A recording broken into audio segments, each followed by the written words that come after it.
As a neurolanguage coach and former university lecturer, I have taught Italian to hundreds of students, and every time, without fail, they eventually show me their phone and ask this question: would you use Duolingo to learn Italian? Sounds familiar? Chances are you have been riding Duolingo for months, but let me ask you this: can you actually speak Italian yet? In this video, I'll break down exactly when Duolingo is worth it, where it falls short, and how you can truly master Italian, with or without the world's most debatable green owl. Because, let's be honest, some of you swear by it, others think it's a waste of time, and some of you hate it, yet still sneak off to the bathroom during a romantic dinner to keep your streak alive. So, what's the truth? Does Duolingo actually teach you Italian?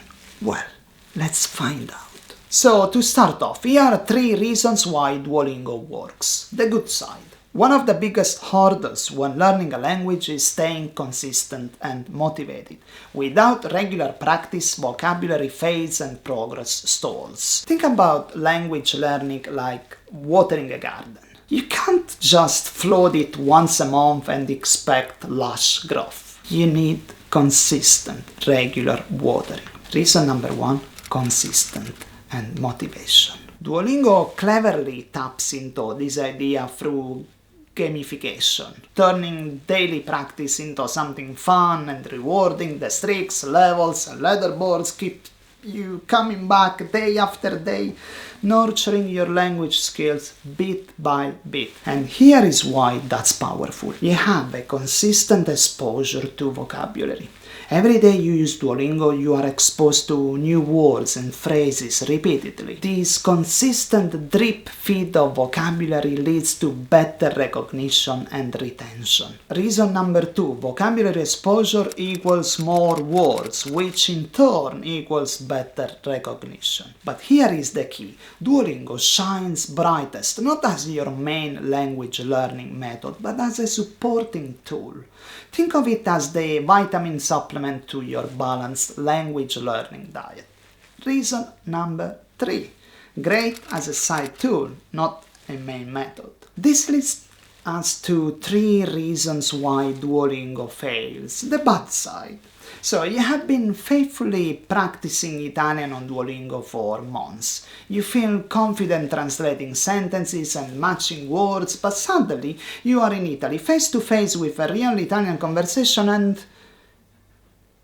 you freeze. Why does this happen? Even though you know the words. Reason number 1. Think of it like learning to swim by practicing strokes on dry land. Sure, you know the movements, but when you finally jump into the water, it's a completely different sensation. Duolingo's speaking exercises might seem helpful, but they are like rehearsing lines alone in your room. No one's responding, there is no spontaneity and no pressure of real conversation. So, reason number 1, no real speaking practice. Reason number 2, real conversations are not neat and predictable. They are messy, fast-paced, and full of unexpected twists. Imagine practicing tennis by hitting a ball against a wall. It's predictable, repetitive, and safe. But step on a real court against a real opponent, and suddenly the game changes completely. The same thing happens when you switch from Duolingo to real-life Italian conversations. You need real interaction to prepare for the unpredictable, for an actual dialogue. So, reason number 2, no genuine interaction. Not to mention that some interactions on Duolingo are... Well, watch this. Ciao, sono Mark e sono inglese. Come stai? Bene, grazie. E come sta tuo figlio? Bene, il bambino brutto danza veloce. Come sta tua moglie? Anna mangia un canarino ogni sera. Un attimo, dimmi la tua frase preferita in italiano. Il mio cavallo colleziona denti.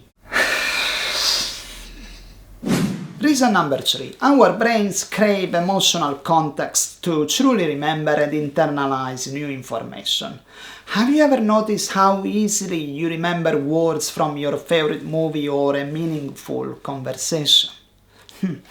Without emotional connections, words remain abstract and distant. Just listen to what one student said. Without emotional relevance, your brain simply does not hold on to the language deeply enough. So, reason number 3, no emotional connection. So, what actually makes words stick? A mix of these 3 ingredients: real speaking practice, genuine interaction, and emotional connection. And here are my 4 coaching tips that helped hundreds of my students learn Italian faster and better. Number 1. If your goal is fluency, you need to think of Duolingo as a warm-up, not your workout. For example, spend 10-15 minutes on Duolingo to activate your vocabulary, to gain momentum, then pair it with other active learning methods: conversation practice, reading, tailored grammar exercises, and structured lessons. Like stretching before you run, it prepares your muscles, but the real progress happens when you start moving. So, reason number 1, use Duolingo as a complementary tool, not your main strategy. So that leads to our point number 2. How do you get quality structured lessons? Now, I'm not a huge fan of platforms like italki or alike. Why? Because qualified tutors with their own websites and social media presence tend to be more accountable, have personalized reviews, and work medium-term long goals. And you get a better glimpse about who they are and how they teach. So the number 2 reason is find a qualified tutor. So point number 3, your qualified tutor won't just teach. They'll pinpoint and provide exactly which books and resources match your learning style. This means no more wasting money and time on trendy apps, books, or random tools your friends recommend. Instead, you'll invest your time and money strategically, guided by someone who understands your specific language goals. So, number 3, get good quality materials, do not follow trends. Point number 4, last but not least, here is a simple, inexpensive but powerful tip. Tie new words directly to real-life situations. Don't just memorize cafe from a flashcard. Learn it while actually preparing your morning espresso. This immediate connection makes vocabulary stick easily.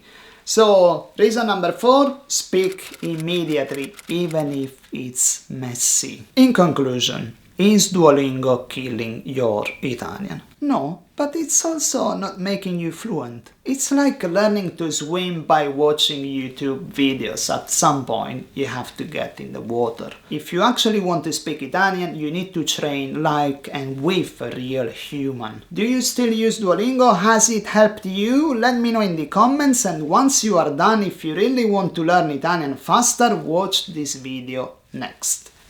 Italian is not that hard.